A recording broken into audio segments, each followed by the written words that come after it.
Hey there, it's Gary Parrish. Welcome back to the CBS Sports Eye on College Basketball podcast, where we sometimes discuss camel fighting, dodo birds, leaky black, and gravedigger Phelps. Eye on College Basketball podcast is presented by Jersey Mike Subs, a sub above. Matt Norlander is here with me. He's at home in Connecticut. I'm in a hotel room, probably noticed, in New York City, in town doing studio work for CBS Sports Network. Doubleheader last night, tripleheader tonight. If you're watching on YouTube, smash the like button like you're Brandon Davies. You have consent. If you haven't yet, subscribe to the YouTube channel. Knock that out while you're here. Let's get into it. I'm not sure we have a definitive answer on how many blue bloods there are in the sport of college basketball. People argue about this sometimes, but North Carolina and Kentucky are undeniably two of them. Both played Tuesday night. Both lost again. UNC lost 92-85 at Wake Forest. That's some kind of basketball team Steve Forbes bought there in Winston-Salem. That's a pretty nice basketball team. Yes. You weren't here for all that. Welcome back, buddy. Great to have you back on the pod. You missed all that, and we do not need to relitigate Jim Boeheim's comments, that's for sure. But yes, Steve Forbes has had quite an interesting few days here, and I was at, we'll get to UConn Marquette in a second, so I didn't watch any of the Wake Forest Carolina game, but from what I gather, they kicked real Tar Heel ass. Keep going. Well, I wonder how much Tyree Appleby cost. 4 bags of apples. That's yeah. When I read those quotes from Jim, I was like, all right, it seems pointless to say these things, but if you're gonna say them, why are you saying Wake Forest bought a team? Like, there's got to be other examples in your own league that probably fall under that label a little better than the Demon Deacons, but whatever. My point was UNC lost 92-85 at Wake Forest. Kentucky lost 88-73 at home to Arkansas. These are the two schools that were picked to win the ACC and the SEC respectively. At this point, they seem more likely to play in the first four in Dayton. Deadleg, are you certain for sure the 2023 NCAA tournament is going to feature both North Carolina and Kentucky? And which one of those teams are you most concerned about right now? All right. Put up the poll yesterday. Let's check the results here. Last night, asking who's more likely to miss. And that's actually right now, if you're watching, Nada put up the poll. Nada, they've got either Kentucky. Who's going to make it? Either just Kentucky or just Carolina. Both will make it or both will miss. So I think you got 4 options there right now. I only gave the option on the tweet machine, which team is more likely to miss. We're closing in on 2,400 votes here. Kentucky's at 51.7%. Carolina's at 48.3%. The nation is divided, GP. They are divided. Hey, but you don't have to tell me. I know. I have cable news. I know the nation's divided. Exactly. Let's take a look at the old do you know about TourneyCast, GP? It's not in my bookmarks. Yeah, you know what? It's on barttorvik.com. You have so much to learn. You can go to barttorvik.com/tourneycast.php, and it'll give you the percentages. Right now, this morning, Kentucky chance of making the tournament, 47.8%. Oh, wow. North Carolina, 49%. So North Carolina, but that's slightly less than 50-50. Woo! We're really back here, man. I didn't think we'd be back here. How'd we get back here? With both these teams. Before we continue, Nada, you got that quick 7-second clip from what Armando Bacot told the media in the scrum afterward. Play that if you got it. I mean, really, I just told everybody, I'm not going to quit. If you want to be here on Thursday. If not, just go home. This is the stage that North Carolina's season has reached. I was talking. By the way, we at separate times this season, North Carolina's All-American big has said he told his teammates, if you don't want to be here, go home. And Kentucky's All-American center has told his coach, put in walk-ons with me if they'll fight. Both of those things happen this season. That's correct. And also, Calipari said over the weekend, I need to play Damian Moore and Oscar Less. You're reigning National Player of the Year. And I did get home in time to catch most of the second half of that Arkansas-Kentucky game. And Sheboy is, it's weird. I mean, it is weird that he is a shell of what he was last season when he was clearly the best player in the sport there. And it's not a good sign that Baycott's got to come out and say this when they are a veteran team. I was talking to a head coach in a Big Six conference on my drive home last night, and Carolina had just lost to Wake Forest, so he was kind of just, and this coach watches plenty of college hoops. He's not one of those coaches that only watches their team and their opponents. He watches a ton. And, you know, I'm not going to name the coach, but he did offer up. He's like, Caleb Love is not a good teammate, and you can tell when they play, and you can tell by the shots. He takes too many of them, and the coach wasn't saying, I'm not saying that's the reason that they're this bad, but they are not getting what they wanted out of him, and it might be affecting the team overall. It might not just be Caleb Love, but I think that's kind of undeniable. RJ Davis is the better player. Armando Baycott, you know, he can only do so much, man. It can't all just fall on him. And there is a dynamic there that feels broken with North Carolina. They have been a team that has had fits and starts. They've had, you know, they have a good week, then they have a bad week. Then they have a good week, then they have a bad week. So coming out of this, I know Kentucky lost at home to Arkansas, and Carolina took the road L. So in a one-game view of it, okay, the Carolina loss is more understandable. I've got issues and concerns with both of these teams. I think the Carolina loss on balance is a little bit more disturbing overall. UNC is 1-8 against quad one. This is a coda. This is a redux of where we were a year ago. I thought UNC would come off the Duke loss, be able to handle its business. Both those teams actually didn't handle the rivalry well. I mean, Duke got just utterly flattened by Miami on Monday night. Duke's resume is not in any danger right now, but UNC is, man. 1-8. The quad one win is against Ohio State. That's like, I think Ohio State is second to last in the Big Ten leisure right now. If not, they're like third from the bottom there. And Tyree Appleby went off. Congrats on him. He actually set a record. He set an ACC record for free throws made and attempted in a game. He went 23 of 28. So good on him, and good on Steve Forbes, because you know what? Maybe they wind up, they got to win more, but maybe they wind up as a sneaky get in the backdoor candidate for the tournament. I have a little bit more concern about Carolina because most of these pieces were there last season. Like, what are we doing? Why are we here? It is now on the table. UNC, the preseason #1 team in the country, might do the unprecedented. Since they have seeded teams, there's never been a preseason #1 that missed the tournament, and that's now in the equation for UNC. I wonder how much Jim Boeheim would pay for a Tyree Appleby these days. You know? Yeah, I know. He said 20,000. That was also part of his quote. 20,000. Respectfully, I would be more concerned about the Kentucky loss at home to Arkansas than North Carolina losing on the road at Wake Forest. Although the Baycott comments post game and other, let's just call it speculation around the program is concerning. But I don't know if you know this, Arkansas didn't beat anybody on the road. That times are changing. 2 in a row. Gamecocks and Wildcats. Shouts to Devin Downey. Times are changing. Arkansas, here's Arkansas on the road this season. Lost to LSU, lost to Auburn, lost to Vandy, lost to Missouri, lost to Baylor, then beat South Carolina, and then beat Kentucky. So if you're Kentucky, you just got smoked at home by a team missing its best NBA prospect who hasn't beat anybody on the road all season other than a dreadful South Carolina team. That's problematic, particularly when you look at the upcoming schedule for Kentucky, because next up are a couple of road games at Georgia, at Mississippi State. Those could get tricky. Then you got Tennessee at home. Then you've got at Florida. That's obviously tough. And then you've got Auburn at home, Vandy at home, and you close at Arkansas. This could get real.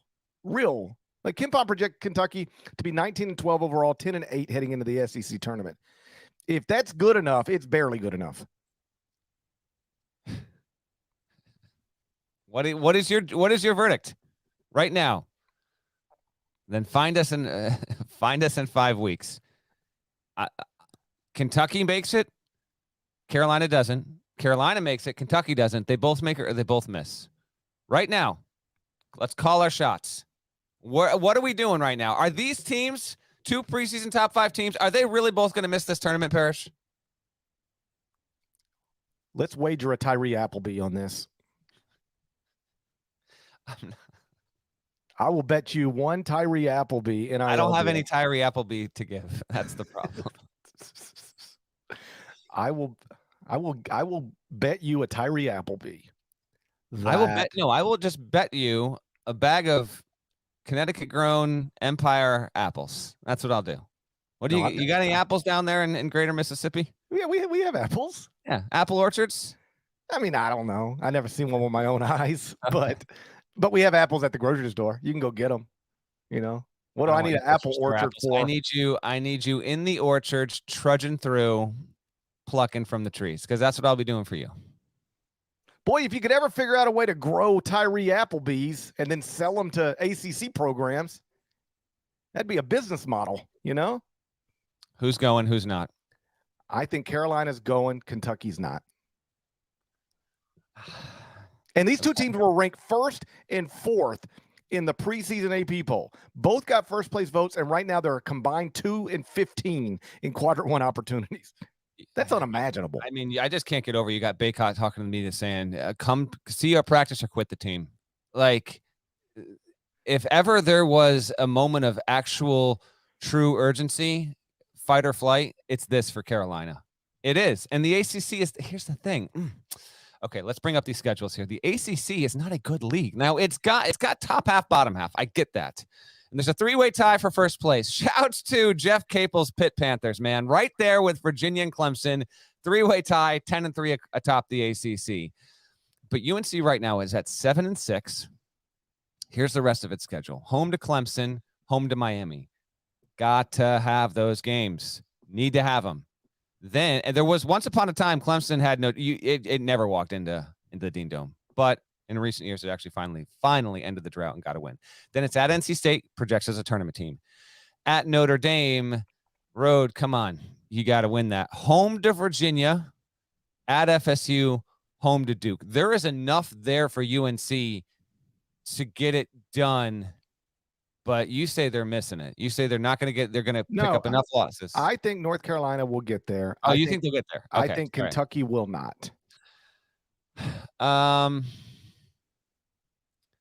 There is no reason for Kentucky to be like this. There's none, man. There is no excuse. And they had won. I am acknowledging that Kentucky had won 6 straight SEC games, and in doing so had gone from a 10-6 team to a 16-7 team. But the way it lost to Arkansas is concerning because Arkansas is not full strength. It had struggled on the road. Defensively, this Kentucky team seems to be getting worse. Its remaining schedule is at Georgia, at Mississippi State, home to Tennessee, at Florida. What's Kentucky's record going to be in the next 4 games? 2. You'll take 2-2. You'll take 2-2.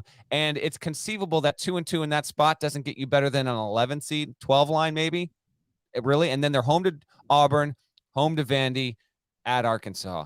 There is actually plenty of quad 1 opportunities when you also consider the league tournaments for both of these teams to play themselves back into single-digit territory and not really make anything too dramatic out of Selection Sunday. That's still on the table. But I have wavering and dissipating confidence in both of these schools. You think Carolina's going and Kentucky's not making. I will say both get in. I'll say both get in, but I'll say both get in and they both narrowly avoid Dayton. They both make it, but they're double-digit seeds. They're like 11s, and they just barely crack. But I think we're going to get to that point here where the sickos are going to be like, no. Give us these 2 teams in the first 4. Just get it over with. Just put them there and do what you need to do. That's on the table. But I'll keep a little bit of optimism and say they right the ship. They have too much talent. The rosters are too good. The players are too good in theory not to get it right and to get it corrected. But you can build out arguments right now that both of these teams should actually be on the outside looking in as of this moment, just as much as you could say they're barely on the inside looking out. Here's the problem with they have too much talent argument. While acknowledging they have lots of talent, 4 starters from a championship team and a team that played for the championship are back, and that's at North Carolina. And at Kentucky, you've got the reigning national player of the year. You've got a projected lottery pick in Casey Wallace. Like they should be good enough to get to the NCAA tournament. It's stupid we're even having this conversation on February 8th. Yes. The problem, of course, is that it's February 8th. Like most of the season is over. And this isn't a situation like at UConn where, hey, they looked great and then they started struggling, but maybe if they can get back to what they were, everything will be okay. North Carolina hasn't really been good all season. Kentucky hasn't really been good all season. They both had moments where you go, okay, maybe something flipped here. But broadly speaking, there isn't a single, I don't think, 3-week period where you watched either one of these teams and said, okay, now for a significant amount, 5-6 game stretch, these teams look awesome, like they were supposed to look. They have never at any point in the season looked like legitimate top 5 or top 10 teams. So expecting them on February 8th to just, well, there's too much talent, here we go. Like, well, where was the talent on January 8th or December 8th? These are fundamentally flawed basketball teams with talented individuals. I think that's the most accurate description of both North Carolina and Kentucky right now. These are big programs with talented individuals, but not very good basketball teams. Yeah. I mean, in broad view, that is exactly what we're dealing with here. And, there's been all of the chatter and on this podcast, Kentucky discourse about the rotations, who's in, and you just look up and there are just stretches where it seems like he just doesn't have the right guys on the floor. Jacob Toppin has been unquestionably underwhelming. Severe Wheeler's actually out again. They've also dealt with some injury issues. That also has been part of it, but they just cannot get it going here. And it comes at a fraught time for Kentucky. I mean, you got to turn around and play at Georgia on Saturday. Georgia's not that good, but it's lost 6 of its past 7, but it is a program with a new coach and, a lot of new guys, and they have reason to believe that they can, put up a fight in a lot of these SEC games. So I find that to be a dangerous game on Saturday.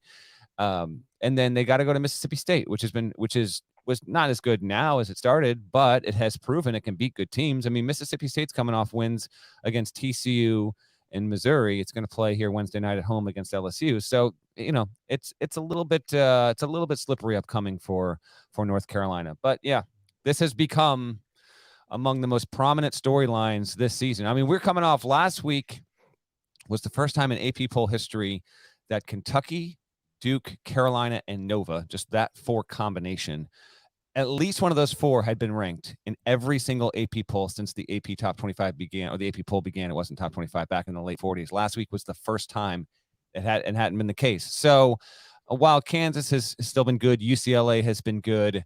You mentioned off the top, there's no kind of universal set of blue blood teams.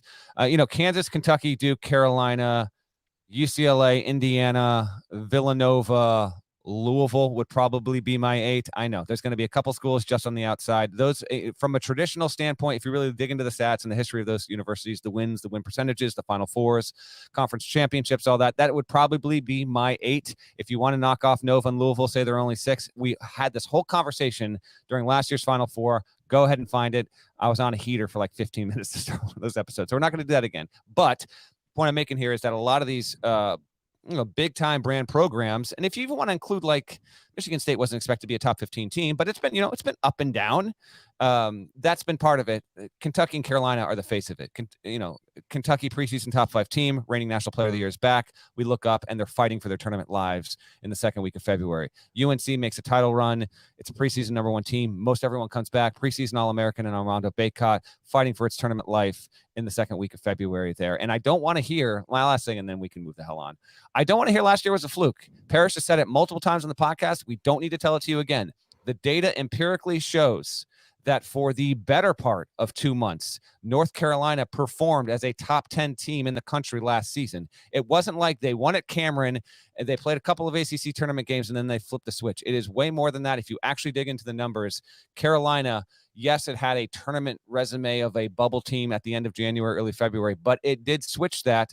And so I don't think what it did last season has really that much connective tissue to this season. And it does echo back to something that Hubert Davis told me in Portland. He emphasized this when he said, a lot of these guys played here last year, but I played on all these. I played in college. I played in the NBA. I've coached at Carolina here for a decade. They're different teams. They go home, they come back. There's different goals. Like, some of the guys are the same. This is not last year's team. This is a whole new venture, a whole new journey. I wonder if he didn't even realize how right he was when he was telling me that statement there. And now UNC sits on the precipice of really making history. Preseason #1 to maybe missing the tournament, but I think it's getting there. I've had multiple coaches make that same point about North Carolina, which is everybody just says, hey, they brought back the same team. It's not the same team because the players aren't the same. I mean, the names are the same, but you can come back as different guys. And jokes aside, like name, image, and likeness money can cause issues within a locker room. I've had multiple coaches tell me that, like who's making this and where's this money coming from? And, that I don't want to say the closest thing we've had to this in the past 20 years, but among the things that we've had similar to this in the past 20 years is those Florida teams that won back-to-back national titles. And they were, they weren't supposed to win the first one. They won it. Then they were supposed to win the second one and they won it. And there were bumps in that season. But the thing I remember about that Florida, that Florida back-to-back national championship era was that those guys were best friends. Like they were legitimately like tight, lived together, ran together. One of the reasons they all came back is because none of them wanted to leave each other. And I don't know the locker room dynamics at North Carolina, but I wouldn't be surprised to hear all these guys aren't the best friends in the world. And Armando Bacot saying what he said after the Wake Forest loss, those are words from a frustrated guy who feels like everybody's not on the same page. It's one thing to come out of the locker room and say, I just talked to my teammates and I told them we've got to work harder, all those cliche things. It's not what he said. He said, if you don't want to be here, quit. Don't, I'm not quitting, but if you don't want to be here, don't come back on Thursday. That's not just, we got to be better basketball players talk. That's like, there's something not right there where they feel like everybody's not pulling in the right direction. And so that would be my concern about North Carolina, is that they don't just have on-court problems right now. They seem to have some off-court locker room. Everybody's not pulling the same way type of stuff going on. And to your point about being here again, and then we'll move on. On the morning of February 8, 2022, North Carolina was 16-7 overall, 8-4 in the ACC. On the morning of February 8, 2023, UNC 15-9 overall, 7-6 in the ACC. They are slightly better in KenPom right now than they were a year ago by about 10 spots. But from a record perspective, they're worse. And from a chemistry perspective, might also be worse. And so we'll see where it goes from here. They've surprised us before, but yeah, I'll be surprised this time if they flip it quite the way they flipped it last season. Let's move on. Norlander was in Hartford on Tuesday night for UConn's beatdown of Marquette. We'll spend a few minutes on that next, but first a word from our partners. We're really breaking through and we're opening doors for the next generation. If you see someone who looks like you doing things out of the ordinary, it would encourage you that you can do the same thing or better. Someone at some point might feel inspired just by the existence of these stories. You can't always do what you're told. Now we get to be in places of authority. Now I get to be a captain. Let's fly.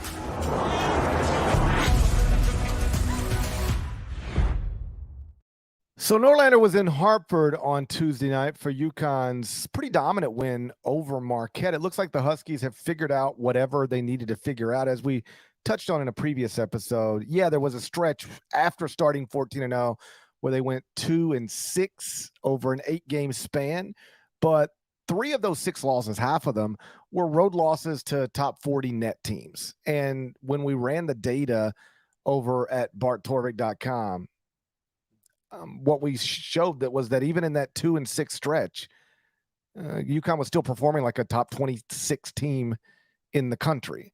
Well, now that's behind them. They're back to winning games, beating good teams. You saw it up close. What was your main takeaway from what you saw at the XL Center?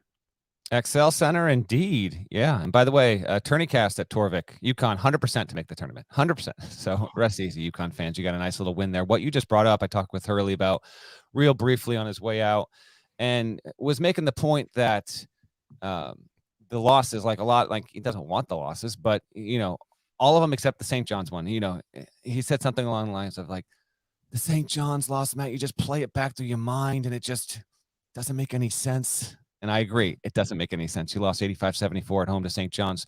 But everything else, he wasn't there for the Seton Hall loss. They lost on the road. He had COVID. They lost by 1. That was back 3 weeks ago. They were up big. They were up big and lost by 1. They were up big. And, Xavier came into their house. I was there for that one too. Really, really well played game. Xavier was just better, narrowly. So big picture, UConn is fine. I talked with Andre Jackson afterward as well. And he told me that fortunately the locker room just has not, it didn't get down on itself at all. And they have kept like a pretty high level of confidence throughout all this. And that was, not terribly surprising to hear, but it's something that the staff also backed up. In fact, really what's happened here is that that locker room has remained pretty tight and connected and uplifting each other, while the UConn fan base got a bit toxic, as fan bases will do online. But that's happening. Like I guess Sonogo hit 1,000 points recently, and the UConn official account went and posted something on the gram or whatever, and said and congratulate him. And like the first 15 comments that were on it are like, "This guy stinks. Start clinging instead." just nonsense like that, like nonsense. So despite that, they've handled themselves well. And Tuesday night was the first win for UConn over a top 100 KenPom team in a month. They beat Creighton at home on January 7th. So they got another win. They're 4th in 5 games.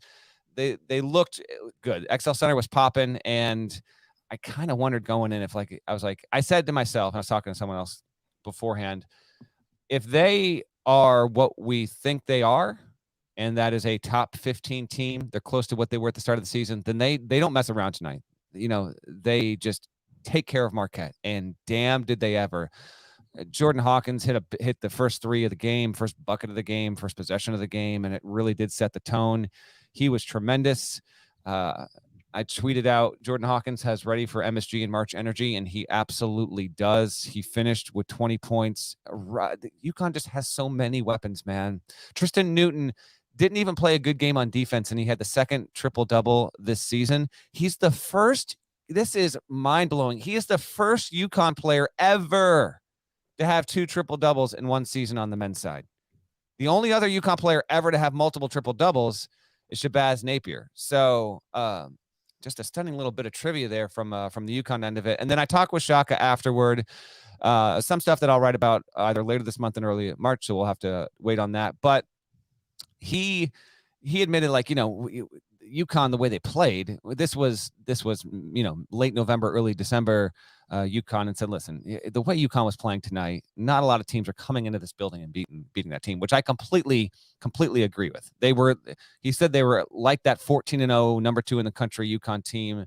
But he also had a good observation with me, and he said, it's funny how stuff flips, because he was not down on this team. If you look at Marquette, I don't know if you scanned like their whole resume to this point, GP, the losses this season: at Purdue by 5, okay, against Mississippi State on neutral by 3, okay, overtime loss at home to Wisconsin's fading, but rivalry game, okay, 2 overtimes at Providence by 5, at Xavier by 4, and then at UConn by 15. This first blowout loss. This is the first big loss this program has suffered this season.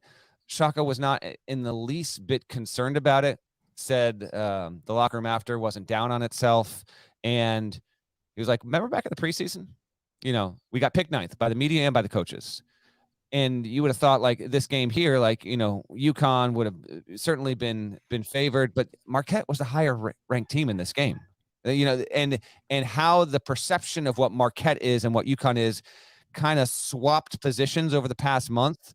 But really, if we had gone back to 6 weeks ago and said, hey, these teams are going to play on February 7th. UConn's going to beat Marquette by 15. You wouldn't have batted an eye. So I thought that was a good dose of perspective from Shaka overall. And I also think they got caught. Like Marquette's not a big team. And from a body-to-body standpoint, UConn's a terrible matchup for Marquette. Just not a good matchup whatsoever. If they wind up meeting again in the Big East tournament, because Marquette can score really well, neutral, they can pick them off. But I would think it much more likely that UConn would be able to win again. That's just a bad matchup for the Golden Eagles. So they'll be fine. Big picture, they're doing well.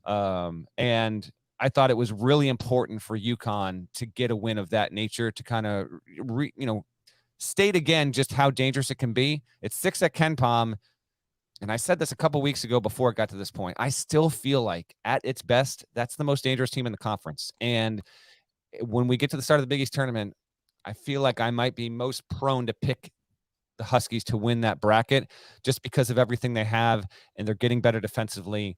And from Newton to Hawkins to Sanogo, Klingon comes in. I mean, that's just a nightmare. 1-2. Jackson is a different, like, he's not a great shooter, but just the best athlete in the sport. I honestly think I've arrived at that point. He's just a total freak. Caravan's a freshman. He can hit big shots there.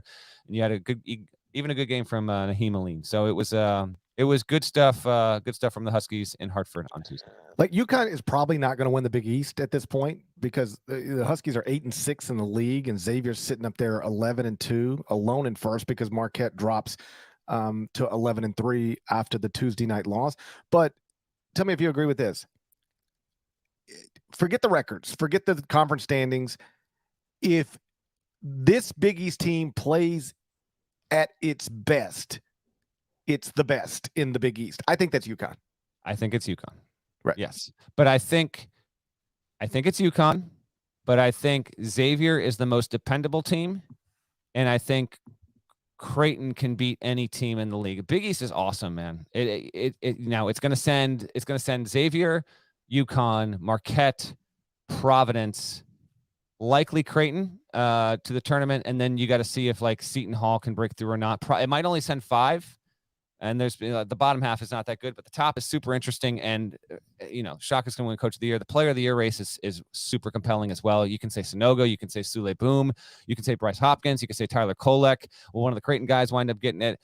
There's a lot of intrigue in this league right now. At its best, give me UConn. But I think that Xavier, Marquette, Creighton, UConn, and I refuse to count out Providence. Like any of those teams can viably win the Big East tournament, and I can't wait to see it in person next week. I wish it was next month in Midtown Manhattan. On that note, does it feel like the season has flown by to you, or does it feel like it feels like it's just this happens every year? I know I feel this way every year. I'm like, exhausted and all that stuff, but it feels like it just started, and it's closer to the end than it is the beginning. I know, and this is why I cherish the sport a lot. Is it has basically, from a calendar standpoint, it has like the longest off season of any major American sport. There's no real preseason. So it's just so long to get there. And then like football's happening and you got the holidays, and then you look up and it's like, well, damn it, it's already time for Palm to start putting out his bubble watch. We're almost to Valentine's Day. So yes, I do feel like it's going by in a breeze. It always happens like this. And we're going to blink and March is going to be here. So I completely agree with you in the pace of the season. It actually feels a bit faster than most of recent seasons. And my favorite thing about the sport is how we spend this very long off season discussing all the things that we think are going to matter in the next season. And then you look up in February and we're talking about Purdue's going to be the number 1 overall seed. Kentucky and North Carolina might miss the NCAA tournament. It never fails to deliver incredibly surprising stories that I'm not sure other mainstream sports deliver as regularly. Like, you're not going to, be listening to a Major League Baseball podcast next July and somebody's saying, man, I can't believe Oakland looks like the best team in the American League. Like, that's not going to happen. Yeah. But we just got through talking about a Marquette team picked 9th in the Big East that, is still competing for a Big East title. That to me, that's the most. Oh yeah, and Zach Edey, who you wrote about for this morning, is the far and away leader for National Player of the Year. Not something anybody said in the offseason. Not once. I don't remember anybody saying the guy you got to watch is Zach Edey. That's not what happened. No. In fact, yeah, did have a big Edey profile go up this morning. I obviously reported on that when I went out there. The very end of that story, I won't spoil it. It's not like the biggest kicker in the world, but it is tied to that. And the start of the season, Edey not being in that conversation, but he is. I'll do real quick on Edey. Please do read the story if you can. His first of all, give me a minute read on it. Let's check this. Let's see what we're dealing with here. Again, 15 minutes, but really it's like a 12-minute read. The algorithm is off. It always gives it a few minutes longer than it actually is going to take. All right. 15 minutes. You're good. It's really like 10 to 12. I think you can pull it off in 10, to be honest. It's not that bad. I think you'll time myself. I'm going to read it and time myself. I'm going to time myself. Julia Edey, Zach's mom, top 5 mom interview I've ever had. Just incredible. And, Edey is interesting in that he's dominating, right? But he's not a loud personality. His game is loud. He's not, which I always find interesting when you have players and what they're doing on the floor or statistically runs in contrast to who they are as a personality. There's a lot of that with Zach Edey, but he is so comfortable in who he is, how big he is. Like sometimes big guys, this has been told over the decades. Like some guys are big and they get into basketball because they're big, and some love it, some don't, and some are not comfortable being in a room. That's what happened to me. Yeah, exactly. And that's not Zach Edey. Like I get into a little bit of, it's well known at this point that he played hockey and did a little baseball, but there's actually some good stuff in there that had not been reported about those sports and why because he didn't want to play basketball. It was more like an F you. I'm tall. I'm not playing basketball. I refuse to do it. And the same thing with me. Do it. Exactly. And I tell you what, he's going to win National Player of the Year. Almost certainly. This is only the 3rd season of his life he's ever been a full-time starter on a team. I don't think there has ever been a player that won National Player of the Year, and the year they did it, they had started 3 or fewer seasons in their life on a basketball team. It's outrageous. He started playing hoops basically late December of 17 into early 2018. We're in 2023. As noted in the story, he's got a teammate, former Jackrabbit, David Jenkins Jr. David Jenkins Jr.'s college career has lasted longer than Zach Edey has been playing basketball.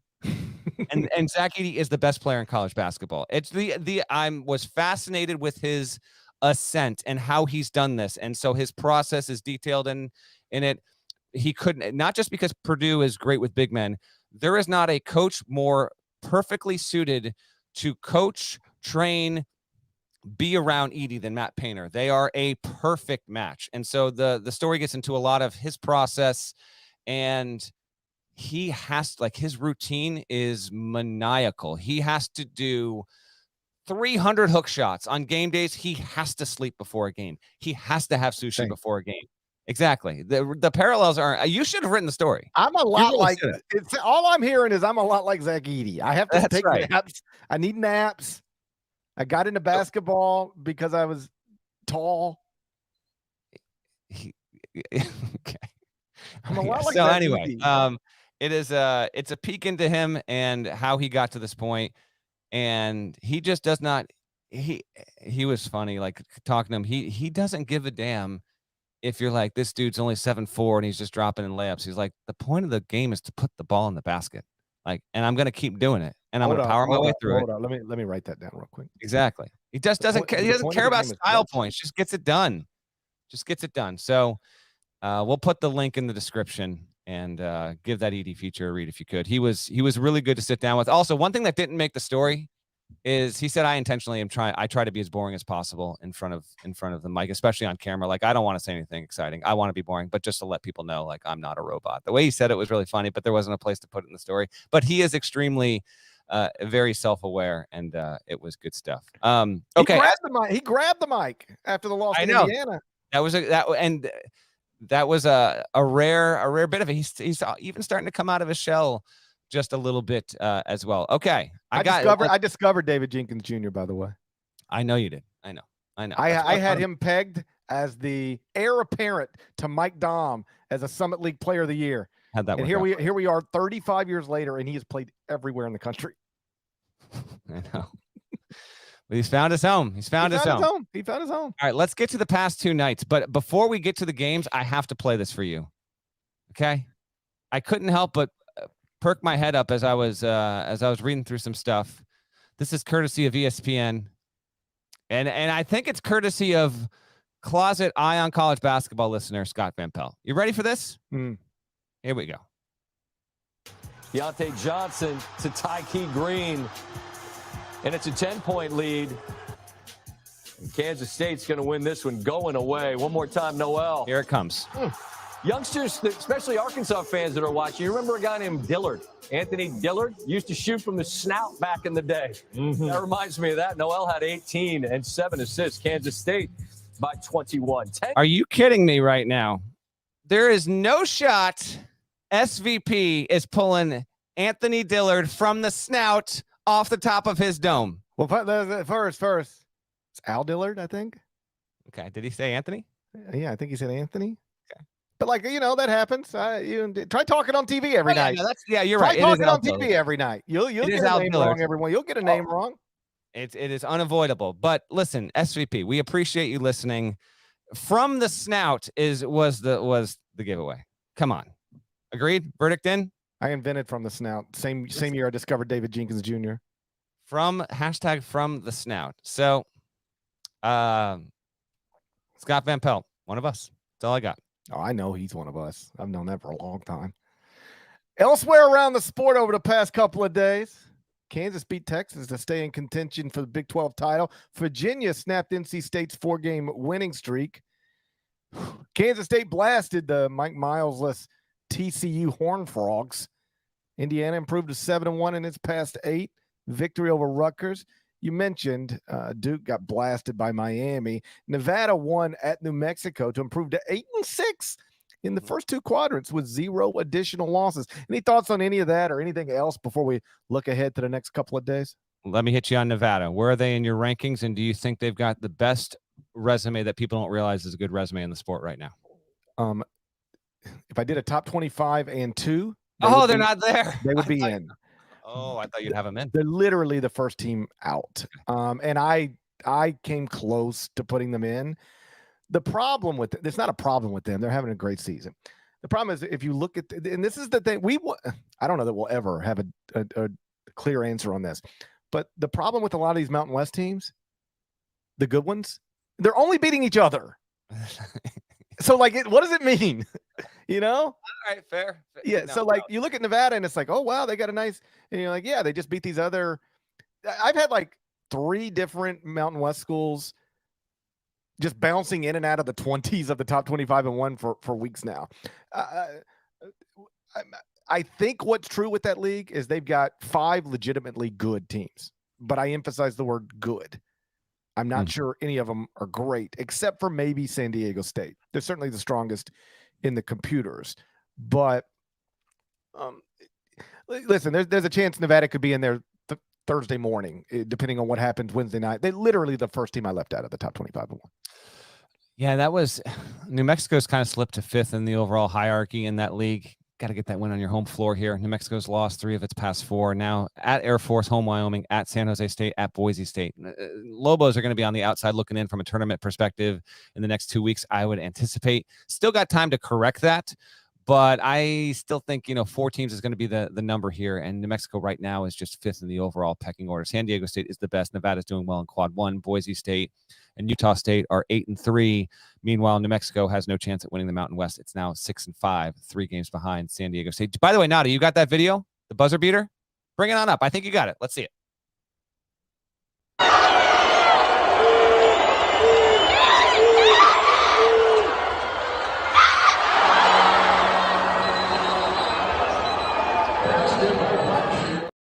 Always such a on the road. You just shut the home crowd up. It just barely crawled in. You were in studio, were you not? Not that late. Oh, you weren't. Oh, I didn't know. I didn't know if you were in studio that late. We had a beautiful Tuesday, a beautiful Tuesday doubleheader instead of triple header or quadruple header. We had a doubleheader, and here was the other great part about last night. Only top 25 teams, none of them tipped off later than 9 p.m. So we were out of there by midnight. I hated that. I didn't hate, but I found it what Nevada did completely overshadowed LeBron James having his big moment. Oh yeah, that's true. Last night. I Yeah, heard he yeah. passed. It was Keenan Blackshear's night. He got the buzzer beater. Right. Congrats to him. Completely overshadowing LeBron James. I don't wish even somebody know what would he did, to be honest. What did he do? I lost a game. They lost. Oh, that's right. They lost. Lost another game. Lost another game. Yep. Lost another game. Lakers are like the Kentucky of the NBA, basically. I swear to God, I thought about that when we were talking about Kentucky earlier. Yeah. Because you look at it and you go, they've got LeBron James and Anthony Davis and Russell Westbrook. Like they've got good players. And it's like, yeah, but they've had those players for 2 years now and they stink. Yep. No good.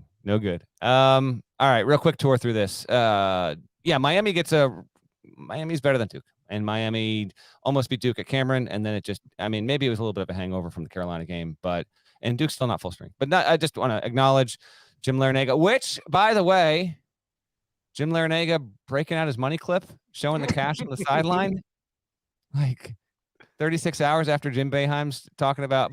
And by the way, at least Miami did buy they did buy a $400,000 Nigel Pack. All right. I mean, that did happen. Norchad Omier is also, I'm pretty sure, getting a good NIL deal. And Isaiah Wong tried to leverage a new NIL. Like, that's what happened. I don't even care. Like, wait, Boeheim was completely right. Hashtag Boeheim's right on that one. Yeah, if I were a coach, I would never mention that because it sounds like excuse making. What that sounded like to me was, well, if you're trying to figure out why maybe I'm not as good as I used to be, everybody in my league's buying players and I can't. It's like, what? I wouldn't say that ever out loud, not publicly. But if you're going to say it, like say Miami. Honestly, there's a team in your league that had the number 1 recruiting class in America. Could probably throw them out there safely as somebody who used NIL deals to get some things done. But like Wake Forest was funny to me. I didn't understand that one. Although, as we sit here today, yes, I would sign Tyree Appleby to a big deal. When's the last time you ever saw a coach breaking out a wallet or a money clip during a game? Larinaga knew exactly what he was doing. He's like straight out of Goodfellas there. All of a sudden, it's in the middle of the game. He's on the sideline. He's dipping into his pocket and he's rifling through 20s. It was an amazing, understated moment. I so appreciated what he did. I refuse to believe that it was unintentional. 100% on the money. Tuesday night, Indiana over Rutgers. Do you give any possible avenue? I've been banging this drum. So and you pushed back on me a little bit last week. Trace Jackson Davis continues to be a beast. I'd still have him behind Jalen Wilson. But any chance like Trace Jackson Davis, if he continues to do this, Indiana finishes second in the Big Ten. Do you get behind the argument that within the context of Big Ten play only, Zach Edey could win National Player of the Year, but Trace Jackson Davis could or should win Big Ten Player of the Year under those circumstances? Where do you philosophically land on something like that?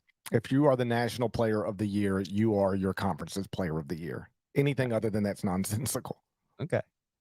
What about your conference only stats accumulate and are better than the National Player of the Years? Conference only. I don't care. Okay. I'm just playing devil's advocate. Because I've never heard. I don't believe I've ever heard anybody make that argument for a conference player of the year, like ever in the history of the planet. Like Indiana fans, trust me, the Wi-Fi is cruising and they are. They got good Wi-Fi. They got good Wi-Fi now. Team looks good. They started 1-4 in the Big Ten, and now they're tied for second in the Big Ten, probably headed for a second place finish in the Big Ten. Like when you're picked to win the Big Ten, you don't want to finish second in the Big Ten, but when you start 1-4 in the Big Ten, you're kind of happy to finish second, I think. By the way, Nada, can you bring up? I want to show this to Ken. Can you get to Ken Palm Big Ten page up if you're cookied in with the login and show the standings in this league right now?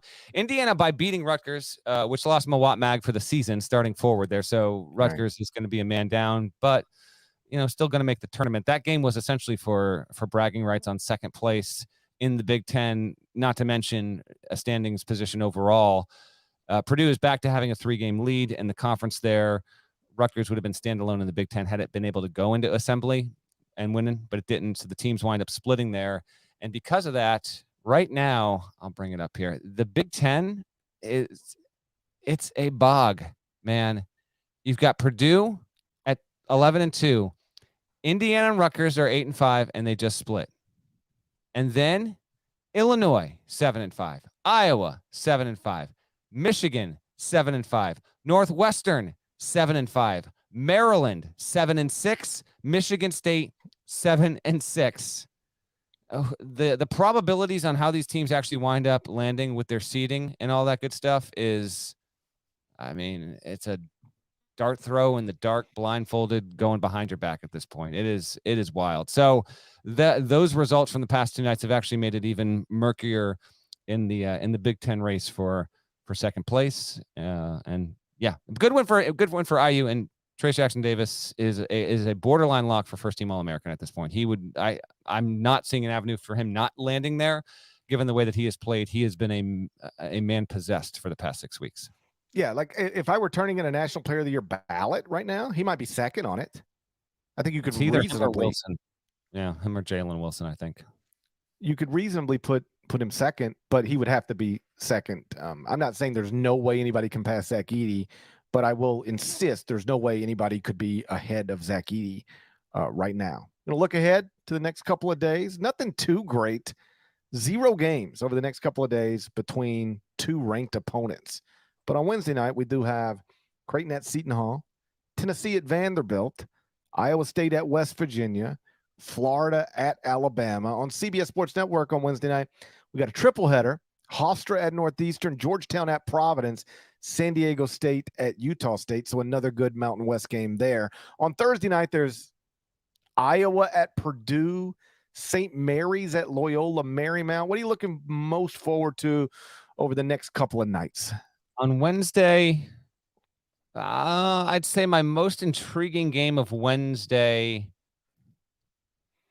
and I'm in on, and I'm listen, not ashamed to be a company man, but I'm in on the Mountain West, and Utah State really has an opportunity here at home against San Diego State, 10 o'clock tonight, to get a good win. It's gonna be a late night for GP in the studio.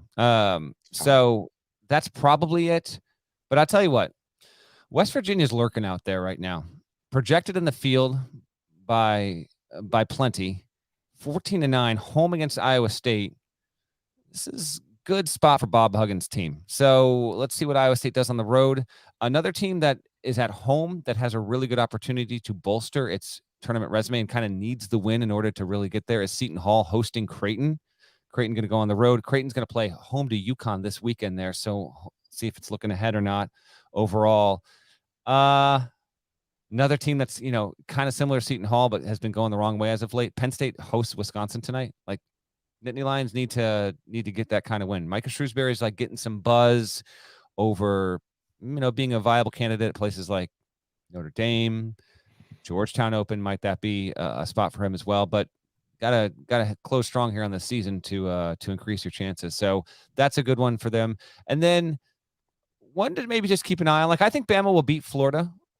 I do. I think that they're going to show themselves well, but Florida is a really, really good quad one win away from making us really stop and say, what do we have here? Because after this, they got to beat Vandy and Mississippi State at home, and then they're at Arkansas. So if the Gators can cause a surprise, it's still moving time here. I think across the sport in a number of conferences. On Thursday, it's not a great night. I guess. I get Iowa at Purdue, I guess. But is Iowa going to be able to make it a game? I don't know. 7 o'clock Eastern. That's probably the best one on Thursday. Wednesday's the better slate. Tuesday was really, really good. Thursday, you've just got USC needs to win on the road at Oregon to help its resume and get in the picture there. St. Mary's. Oh, people, you need to atone for this, actually. Wrap on that. There's some disagreement over whether you were skeptical if the Gales were computer trickers or you outright accused them of being, but after beating Gonzaga the way that St. Mary's did, you got people coming for you. So what is your statement? I was not accusatory. I did not label St. Mary's computer trickers. I wondered aloud, might they be? Were you leading the witness?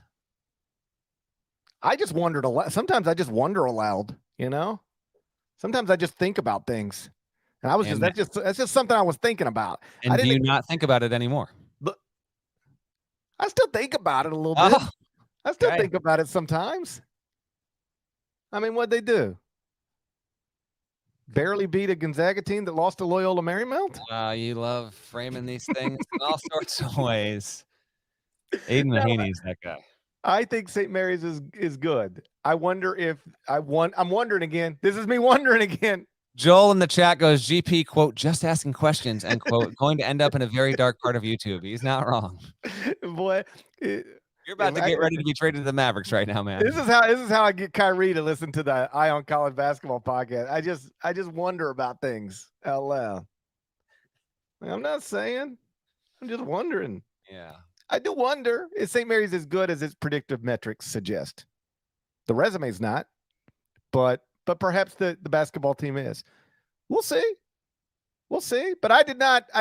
The only team I remember ever definitively identifying as computer trickers was Colorado before they beat somebody by 50,000 points in the NCAA tournament. It was, and that team was, I think, Georgetown. Georgetown. Yes. Exactly. That's why I stopped short of definitively calling anybody a computer tricker these days. Sometimes I just wonder about it, but I don't make the claims too often anymore, because what them Buffaloes did to me that year, woo, that was tough. I think I did like 7 minutes on Colorado computer. I named them the Colorado computer trickers. The game was over at the under 16. Holy crap. They played the best game. And it was the first tip. I remember it was the first tip of the day, because it's Georgetown, good national audience. Let's get them on there. Just won the Big East tournament, automatic bid, 12 line. Goodbye. Oh, man, that was rough. Wonder if, it was long as we're wondering aloud. West Virginia computer tricker? I'm willing to entertain that. Yeah, I am. I mean, you're welcome, Virginia. Now they're going to win tonight. So West Virginia. Oh, well, how about this? This is how wild the Big 12 is, and how the predictive metrics don't necessarily line up with the bodies of work. Not that they should, just that they don't. Iowa State's ranked 11th in the country, tied for first in the Big 12 standings in the loss column with Texas, and a 3.5-point underdog against a West Virginia team that's 3-7 in the Big 12 tonight. That's where we're at. That's exactly where we're at, man. Great stuff. All right, I think we're done. Heads up for the viewers. Friday, hour earlier than normal, 10 Eastern, right? Yeah, I think so. I think that's the plan. We're going to 10 Eastern, 9 o'clock Central. 9 Central. We don't know. You're going to have to learn on Friday what we're doing on Super Bowl Sunday. We don't have that lockdown yet. We'll figure it out. We'll get it to you some way. We don't know that plan yet, though. Yeah, we tried to plan it. I don't have that answer for you yet. We don't have that answer yet. We'll figure out what we're going to do. Here's what we know for sure. All right. Here's what we know for sure. We know that we're going to be 10 Eastern, 9 Central on Friday morning. That's what we know for sure. We know Zach Edey Larinaga showed his money intentionally. We know that for sure. There's a funny story about Jim Larinaga coming into the broadcast center long time ago. By the way, the guy is stunting. Do you see him posing with the Miami swim team? Guy is absolutely cruising these days. Continue. When's he going to get? Is he taking pictures of those little twins? I have no idea. You know those twins? Keep going. You ever Googled those twins? I'm going to mute my mic here. Okay. So there's a story. This is a funny story. I hope nobody would mind me telling it. So Larinaga is in CBS Broadcast Center, like NCAA tournament. You're not in it anymore. So you come in to be a coach, in-studio analyst, right? We do that all the time. Ed Cooley comes in all the time. Steve Peichel comes in all the time. Great guys. So Larinaga is there, and he's hungry, right? And like we have catering food, and we order out and whatever. And he really wants like a off the street New York hot dog. Like that's what he wants. Like, to take him back to his childhood type of thing. And he sort of looks around the broadcast center and he identifies somebody. And he's like, hey there, hey. And he pulls out a wad of money, just like this. And he goes, hey, why don't you, maybe you could run downstairs and, go out on the street and give me a couple hot dogs. And he is literally asking like one of the main bosses. And everybody's looking. I did not witness this with my own eyes. Oh, It's a story that lives forever. And it's like, because every once in a while people be like, remember that time Jim Larinaga asked so-and-so to go get him hot dogs? And it wasn't a runner. It was like somebody who is in charge of stuff. Oh, that's so good. Oh, that's a good Jim Larinaga tale right there.